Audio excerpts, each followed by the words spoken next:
Hey guys, welcome back to Blaze TV. Ed Kimbley and Stu Coles as always. And we're having a bit of a catch up today with Blaze head coach Danny Stewart with the mini series literally just around the corner. A lot's been happening in a short period of time. The roster's very much looking about complete with a few names left to go. Danny, I know we just spoke before we hit record, and you have had some long days by the sounds of things, condensing what you usually get a summer to do into a couple of weeks. How are you feeling right now? Yeah, it's been a it's been a busy period, I think, and for everybody involved, you know what I mean. But obviously going from almost next to nothing for almost 12 months to kind of full throttle here, it's been a bit tough at times, and I'm not afraid to admit maybe a bit overwhelming at times with everything that's there's even things coming in now that just unforeseen things that you never thought of because everything's just happened so quick. So you think you finish your list and then you're writing two more lists. So, but like I said, that's for everybody involved. And, I'd like to think that it'll be all worth it once we get there. Yeah, absolutely. I think Elite League fans around the UK are licking their lips and can't wait. So let's just catch up on signings then. Starting with the net out if you can. A very familiar face, someone we all know well, and someone you're quite a big fan of, if I remember rightly, in Shane Owen. Well, I wasn't a big fan of him when he was playing against us. That's for sure. I just, I remember this. I remember his first time in Fife, and I want to say it was my first year here in Coventry, Yeah, it and was. I think it was back-to-back games where we had outshot them like 40 something to 19 and 18 or something like that. And I think they beat us once 1-0 at home. And it was crazy. And he just stood on his head, but he went on to be part of a successful team there in Fife. And then he came back for a second turn. And again, he played very well against us and impressed. And then obviously, we had some conversations with him in the past, a couple summers about the potential of coming here, and for whatever reason didn't work out. He ended up in Belfast, and obviously was good for them last year, on a very good team, but maybe a team that surprisingly didn't score as many goals as you would have thought. And I think, but his stats didn't lie. He was, I think, top goals against and top save percentage, and just quality goalie. And when he expressed interest in this, we weighed, it was a no-brainer about his ability, but he obviously hasn't had the chance to play this year, and so we kind of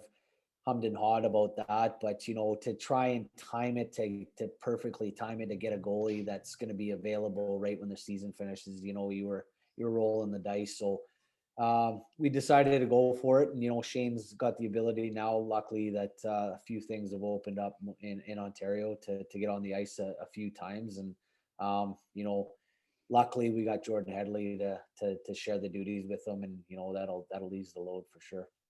Interesting you mentioned the goal against average.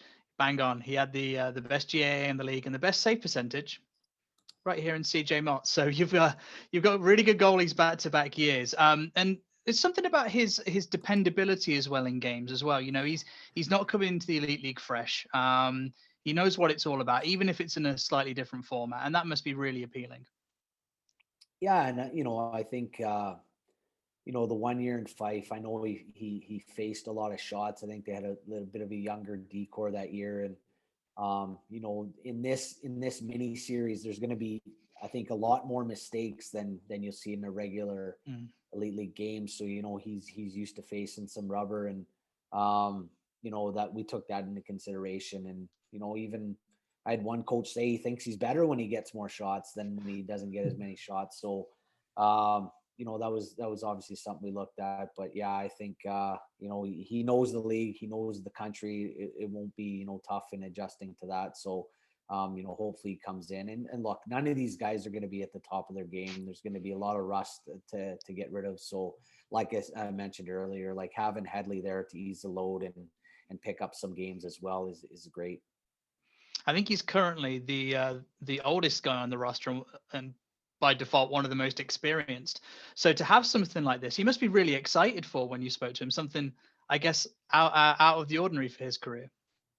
Yeah, no. If I'm being honest, I hadn't really talked to him about that because he was the first signing, right? And Obviously we had some younger Brits and that, but I think he'll like it. When you're surrounded by a lot of younger guys, just but from our experience the last couple of years, we've got a lot younger, and the older guys have come in. For example, a guy like Yanni Lakkinen last year, he loved being around all those young guys, and it just kind of adds some energy to you, and it's fun. So hopefully that'll be the same situation for him, and being around these young guys will energize them a little bit and help spur them on a bit.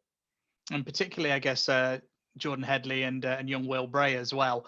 And you said before it's the intention that Headley gets a few games here and there. So good for him to have as a mentor, I guess. Yeah, no, absolutely. And Heads has been fortunate in that sense. He's had a lot of good people to work with and learn off. And I believe Shane Owen will be the same. So it'll be good for him. For sure. Stu? Yeah. If we move on to defense, there's another familiar face coming in on the back end with Nikolai Brinnesven, very popular defenseman who was here for a season. That must have been a good feeling for you to get someone on the back end that you were familiar with. Yeah, no, and especially of his quality. Nico was great for us 2 seasons ago on a very good team, very underrated team, and his numbers were fantastic. And for an event like this, where I think we mentioned mistakes, and I think there'll be a little bit more run and gun to this series than maybe a typical elite.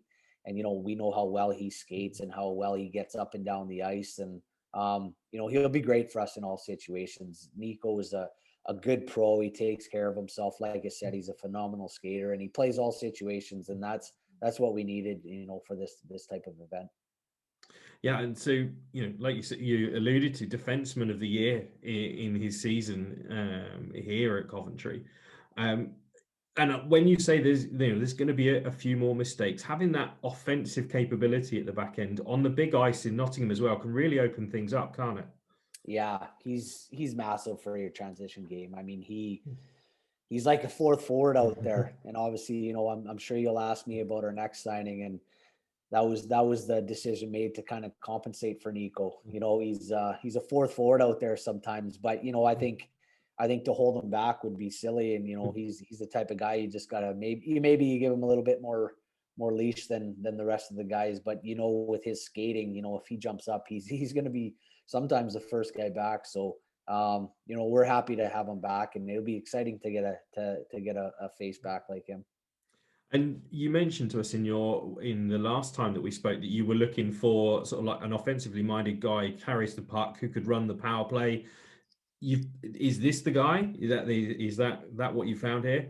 Yeah, I think so. And let's not forget about how he shoots the puck as well. I mean, he's got a heavy shot there, and he just has a lot of good attributes that make you successful on the power play. So he was definitely going to be our guy for that. He's had, I mean, admittedly 2 kind of COVID shortened seasons over in Norway, but he's had some good hockey over there in the past 2 seasons. And I think the first season he was away there, they were running at the top of the table, his team over there. Yeah, very good team. And they're usually in the top half there over in Norway. So, and that's important as well. Guys that are coming from good teams, successful cultures. And I think it's something that's infectious when they bring it here. And you combine that with our guys that are returning that had the same type of experience in their last season, then obviously guys, I guess, know what it takes to win, and the daily habits that create that as well. So that's something we always keep in mind. And you've mentioned a lot about what we know about him, the fans who've watched him play in Coventry. Is there anything that has changed, or is it different about him now, or is it really exactly what you're going to get when he steps on the ice? I don't think too much has changed. I mean, when Nico came to us, he wasn't a spring chicken. He was he was quite old. I think he was pushing 30, wasn't he? And I think obviously we'll have some chats with Nico. He's a passionate guy out there and gets fired up sometimes.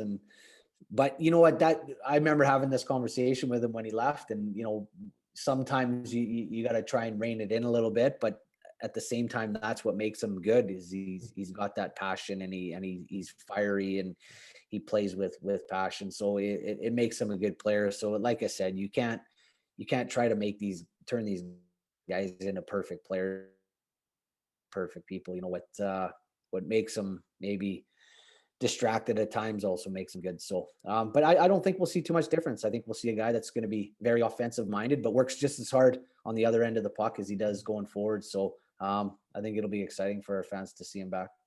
And certainly a big contributor, as we've already mentioned, when he was here. So it'll be great to see him back on the ice. Ed. Yeah, for sure. Yeah, for sure.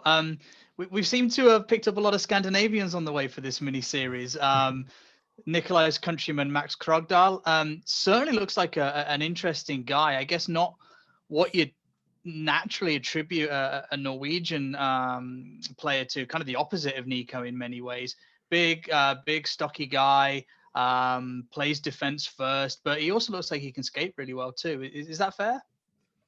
Yeah, I think, you know, a different type of skater than Nico. Obviously, I think he, you know, relies a little bit more on power and maybe doesn't have quite that quickness as Nico, but you know, he's big, he's physical, he's defensive minded, like you said, and you know, he's been again part of a very successful team there in Frisk, and you know, he's been I think a combined plus 34 in the last 2 years, and watched a lot of games, a lot of action on him, and just kind of steady, you know, just steady, not going to blow you away, not going to you know, I guess do anything flashy offensively or defensively, but he's very, very good at what he does. And I felt with having a guy like Nico that's up and down the ice as much as he is, and on the offensive side of things, you know, you needed a guy that was reliable back there and would compensate that. So, you know, that was a big part of our decision for him.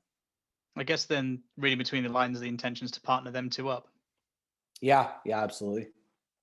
Awesome. And I've looked at a few clips on him as well, and I stumbled upon some interesting ones of him doing yoga by the look of it. So he looks like he's in great shape. Really takes care of himself.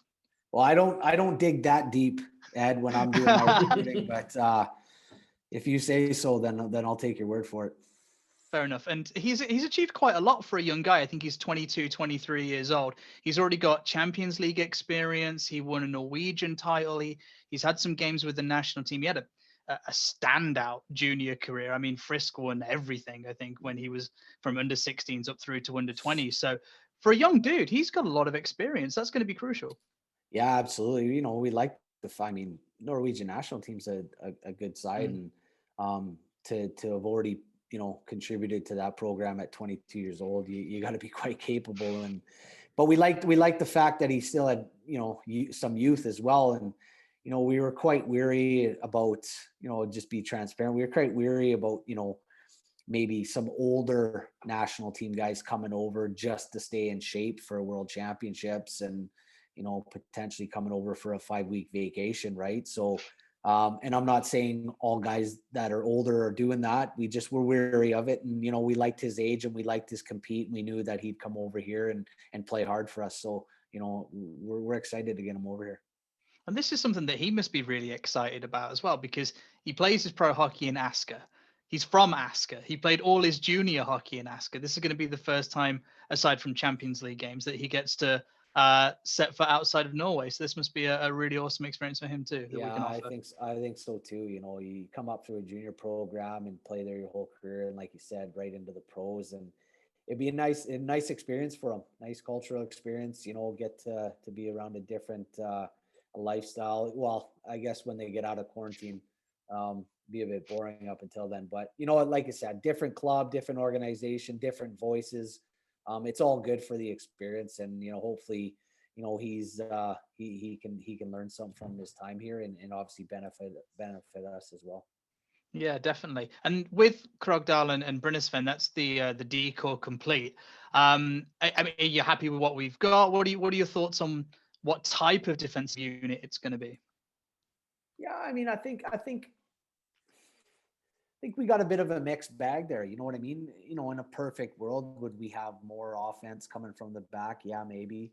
But you know, I think we've got some very reliable guys.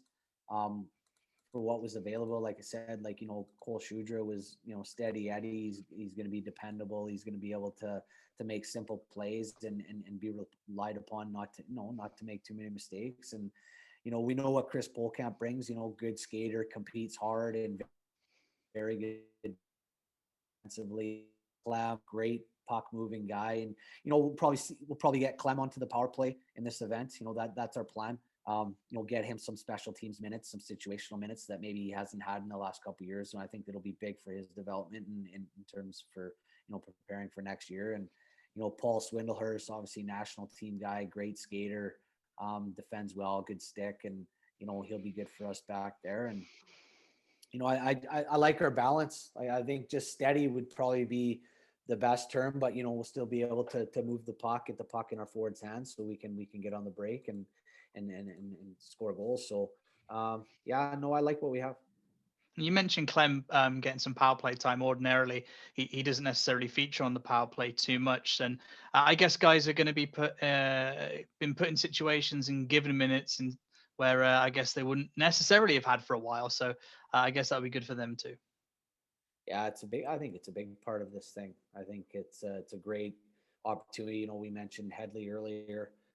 We'll absolutely, no question, get some starts. And, Clem's a guy that came into the league. He's always been a good puck mover, had some offensive ability, but, it was important when I got here that he fine-tuned the rest of his game before he even looked at that. He was at a young age and he had to learn a lot about the game, about his daily habits and everything. And he's come a long way, and he's turned into a good pro and a very good British player. And I think, potentially he's knocking on the door to maybe make that next step into an offensive style defenseman and start contributing in that way. So whether it's this year, this will be a good test for him in this mini series. And, obviously, going into next year, see how he does with this. And maybe he's a guy we can utilize in that position if needed. I was going to say it's a fantastic opportunity to see exactly where he's at. Like you said, I don't see Dave running off to Fife, for instance, anytime soon. He's a Coventry kid, so I imagine we'll see him for the foreseeable. Stu, do you want to move on to the forwards? Yeah, and I think youth and opportunity is an on-running theme, because if you start looking at the forwards, Tristan Keck brought in from over in college in the US. University of Nebraska Omaha, really good young guy who's got a lot of experience in that level and has played on a good program. Yeah, I mean, great program, great conference they play in. I've said it before, arguably the best conference in college hockey. And I think in the UK, I think it's still a little bit unknown how good that hockey is. And you got guys going straight from, they play teams like North Dakota and Denver and St. Cloud State, Minnesota, Duluth. I mean, these are teams where their top lines and, top D-men are going to the NHL, American League. And, these teams are just drilled. They train these guys into machines. I mean, the training in NCAA is unbelievable. So I think Keck's going to be not just a rookie finding his feet. I think he'll be a very big player for us. And I think he has the ability to be a hidden gem in this event. And certainly looking at, some of the clips that are available online, it looks like he's a player who comes with some speed to the forward lineup. Yeah, he can skate. You know what? When I started watching video on him, the first thing that came to my mind was Ryan Dingle. I thought he looked like Dingle, just the way he skated and he shoots. And, he brings a lot of energy and in Nebraska Omaha is his final season. He was first called upon on the PK. He played on their top PP unit. He played a lot of situational minutes and, he got off to a very good start on his senior year. He was really, at top of the charts for their team. And then he unfortunately broke his foot and missed quite a bit of time with that and then had to come back, but still had good production for the season. And like I said, I think, coming from where he's come, and even before college in Winkler and the Manitoba Junior League, he was always great, production and, MVP awards and stuff like that. So we're getting a quality player, and from everything I've gathered and speaking to him, a quality person as well.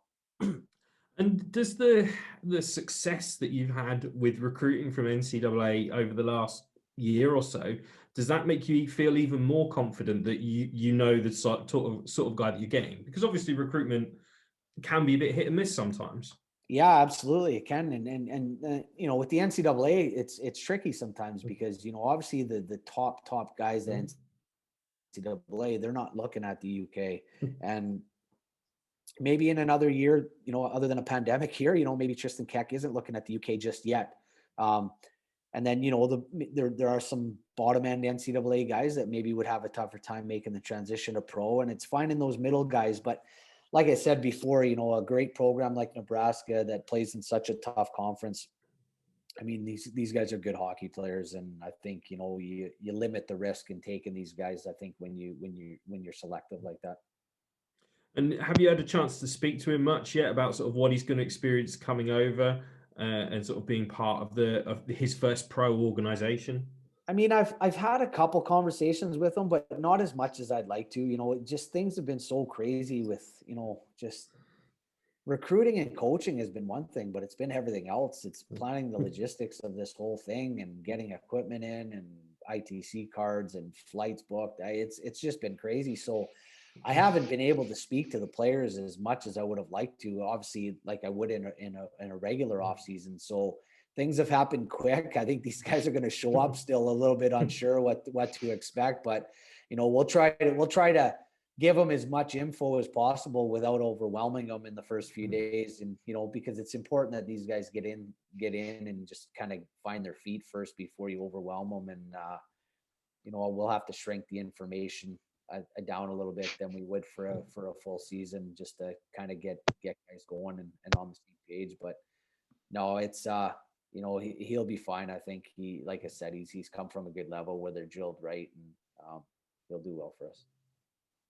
Ed. Yeah, and then another Norwegian, Simon Edvardson, great name. I associate with that, and he looks like a really, really good pickup. Another young guy, and from all the video that you can see on him, he skates well. He shoots even better. You must be really excited to see what he can do at this level. Yeah, I really I started watching him. I had an agent sent him to me, and when I first brought him up, not a huge resume, right? He had a good junior career in Storehammer there, and you know, had a couple seasons with the pro team, and I think, you know, the previous season he had 10 goals. You know, nothing to get overly excited about, but you know, this season he was off to the races, and they were the top team in the league when they got shut down, and he was leading their team in goals. And I was like, wow, this kid looks intriguing. So I started watching video, and within 2-3 shifts, I was just like, wow, I was glued. And just soft hands, great release. He's so good around the net, and you know, skates well, decent size, and you know, he competes, and he's got a little bit of grit to him, and he's definitely an up and coming talent in Norway. And I just right away, and you know, we had obviously, as I'm sure every team did, had a lot of options. You know, there's quite a few Norwegian nationals that are looking to come over and stay ready for the World Championships, and I just kept going back to him, and even some imports from Norway. You know, teams from Denmark and stuff, teams that have been eliminated, and you got some good import names coming through. But I kept coming back to this guy, and you know, Kino and I spoke about it at length, and we just said, yeah, let's do it. Let's go. Let's take a look at this kid. This is the time to do it. And no, we're excited. We're excited. I think he's going to be very good. Yeah, you mentioned that he can score goals really from all over the offensive zone. One thing he looks really keen on doing is shooting off the rush too, which provides a lot of different options, particularly from how we played last year. Yeah, I mean, obviously, you know, part of my thought process was to have that goal scoring center. You know, you know, we had a guy like Andy Johnson last year, worked really well. You know, a guy that can skate and a guy that can shoot and score, but also, you know, make plays, also distribute when he needs to. But, you know, I think, you know, we got guys like Mike Hammond that are going to be able to definitely make and make plays. You know, even V's got, you know, got the ability to do that as well. And, you know, Keck and guys like that, I think are shooter first. And, you know, we wanted a couple more other guys like that. But I think with Simon, it was just kind of the whole package. You know, I think he just looks like a hockey player to me, you know, at such a young age. And I really enjoyed what I saw, and I think, like I said, I think he'd be very good for us. And again, he's in many ways really similar to Krogdal, isn't he? Because he's got a great pedigree, great junior career. He has a title with Storhammer. He has some Champions League experience. And I guess that was stuff that you factored in when you wanted to bring a couple of younger guys over. It's like, okay, well, what have they been exposed to? Because this is a big step. Again, this is his first time outside of Norway. Yeah, for sure. And I think, again, what I alluded to earlier, just about, coming from a winning culture, and I think that's big. But, we're getting a guy that's just had his first breakout year too, right? And, we seen it with Luke Ferreira, and, Feds was a really good player for us for 2 years. And, people forget he had 19 goals the year before, and which is great production. And, to come back and score 34, would I have guessed that? Nothing against Feds, but no.